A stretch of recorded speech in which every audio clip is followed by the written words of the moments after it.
they're all over the place. I mean, certainly they're on the map.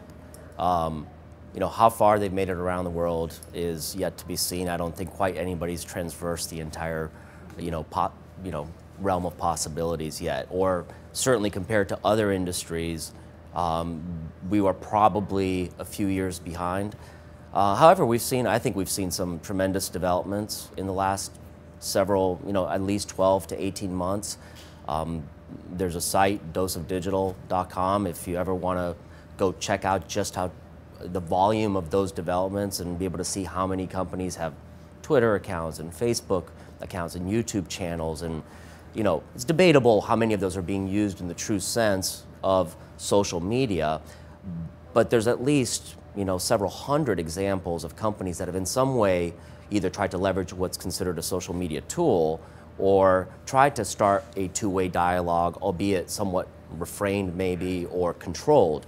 So we are behind, but certainly the regulations are the regulations, and as we all know, those regulations being in a time of shift right now, I think there's an element of, I don't want to call it apprehension because that's obvious, but also cautiousness, just being really, again, thoughtful about how is it that we really need to behave. And also, a big question that we ask ourselves is, what's our rightful role? What's the rightful role of our client in social media, of their products in social media? Because first of all, it changes population to population, but it's also, do you really belong? I mean, I've heard a patient say, look, I don't care how many fans you have on your Facebook page, I want your product to help me. So we need to contend with the fact that we may not just get to be the Coca-Cola of social media and have just cool fun games and mash up your own car, but is that really what we should be doing? And is that our rightful role? And are we really helping people? At the end of the day, I mean, it is all about the patient.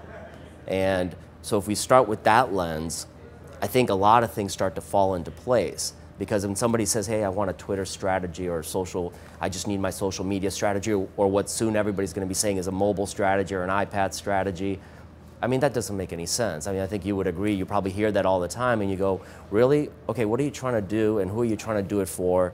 And, getting back to what you said about success, and we need to take a step back. And these are questions we've been dealing with since the beginning of marketing was possible is, it's the same for everything. It's like, what were your objectives? What were you trying to do? We can measure success based on those objectives, not based on necessarily a script, but based on what did we set out to do? Was it education? Okay, if it's education, where do they need it and what channels does it make the most sense? How are we going to measure that? And what is our target? So we know ROI should be really relative to our goal, not relative to the dollar. Because in our space where we don't have that direct tie to, we're not an e-commerce play, we're not selling directly to the consumer, we're really trying to empower the patient, help the provider, and have a meaningful conversation about a condition or a drug. Our job is really to set the stage for that conversation. And if we've done that, we've done our job. And so we should be measuring based on the elements that make up what does a good stage look like for that patient, for that disease, et cetera.